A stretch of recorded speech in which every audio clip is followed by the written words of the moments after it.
प्रभु रामचंद्र भगवान की जय। प्रभो तुम्ही महेशाची मूर्ती, मी तव दुर्गार्पित से भक्ती, बोल जय गंगावती सीताराम की जोडी। जयाचे केल्या स्मरण, सकळ विद्येचे होय अंतरण, तेच म्हणतो श्री चरण सद्गुरूचे नमस्कारो। ज्ञानवंत गुणवंत पुण्यवंत सर्वत्र चरण नतमस्तक होऊन शब्दामध्ये कथा करण्याचा प्रयत्न करू। कथेचं अनुसंधान अशा प्रकारचं आहे, एक बाजू असणारी धर्माची आणि एक बाजू असणारी धर्माची आहे, एक बाजू असणारी सत्याची आहे, एक बाजू असणारी असत्याची आहे। अशा प्रकारचा दोन्हीचा असणारा संग्राम आणि त्या ठिकाणी असणारा रणांगणाच्या ठिकाणी चाललेला आहे। आणि असंच सुद्धा असणार आपल्या प्रपंचामध्ये सुद्धा असणार, एक बाजू सत्याची असते आणि एक बाजू असत्याची असते। हाच संग्राम आपल्या प्रपंचामध्ये सुद्धा आहे।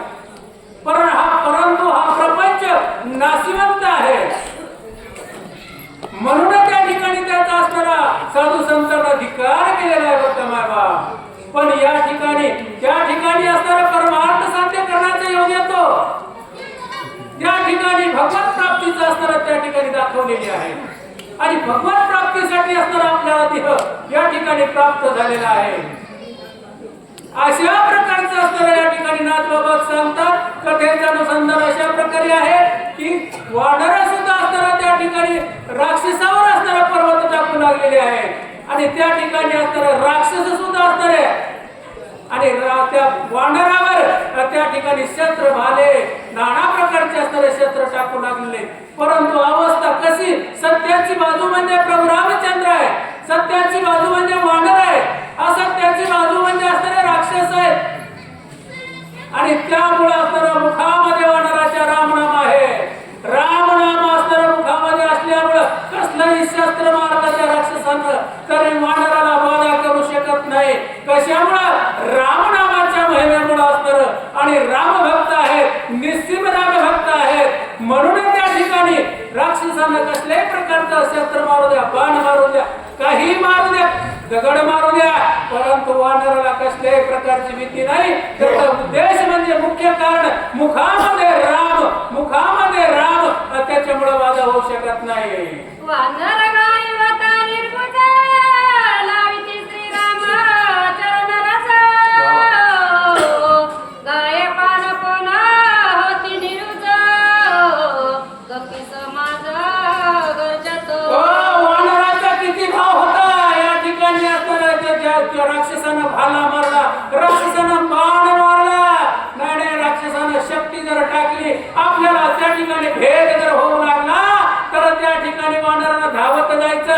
प्रभू रामचंद्राचे चरण रज म्हणजे प्रभू रामचंद्राच्या पायाजवळ माती घ्यायची, आपल्या कपाळाला लावायची, नाही आपल्या ज्या ठिकाणी असणारा शस्त्र लावलंय त्या ठिकाणी लावायची। अशा प्रकारच्या वानराची भक्ती होती आणि लावल्या बरोबर असणार कसल्याही प्रकारची असणारी व्यथा त्या ठिकाणी वानराला होत नव्हती। अशा प्रकारचं युद्ध सत्य आणि असत्य, धर्म आणि अधर्म अशा प्रकारचं युद्ध आहे।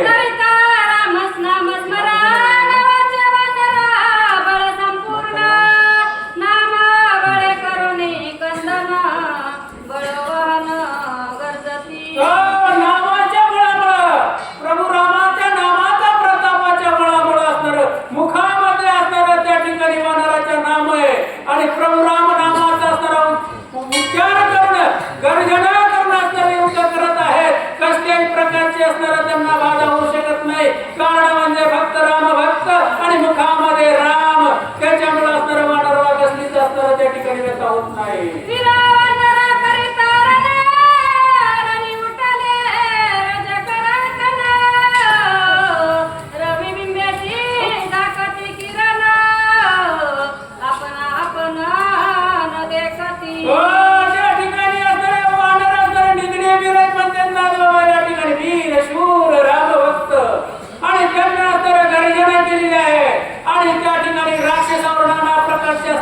दगड धोंडे शिळा अशा प्रकारचं असणारा ठिकाणी टाकू लागले. एवढं तुंबळ युद्ध सुरू झालं असताना त्याच्यात प्रथम असणारे रजकगण उठले.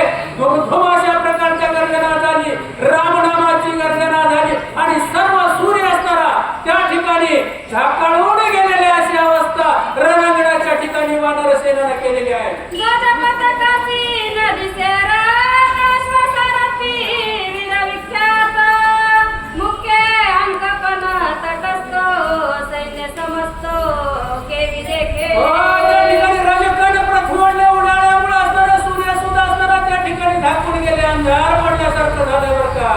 आणि कोण वीर कुठे आहे, कुठं ध्वज आहे, कुठं पताका आहे, आपलं सैन्य कुठे, राक्षस कुठे, वानर कुठे, याचा सुद्धा असणारा थांग पत्ता त्या ठिकाणी राहिलेला नाही. आणि हे असणारा कंपनानं पाहिलं आणि नंतर कंपन काय करतो ते ऐका. निशाचर देखती रक्ती ऐसे सर्वत्र वंदती तेही करणी सामान्य शक्ती देखणी स्थिती वानरा.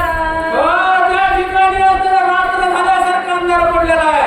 राक्षस असणारा त्या ठिकाणी आणि नाना प्रकारचा असणारा शक्तीचा असणारा त्या ठिकाणी वापर करून रात्र असणारा त्या ठिकाणी निवडणुकीमध्ये त्यांना असणारा अगुण शक्तीचा त्या ठिकाणी प्रयोग केला आणि त्या ठिकाणी सर्व सैन्याकडे वानर सैन्याकडे असणारा पाहू लागले. श्रीराम दीप्तीची निगा दीप्ती श्रीराम स्वय तेजमूर्ती तेजोनी तेजे जुगपती देखणी शक्ती वानरा.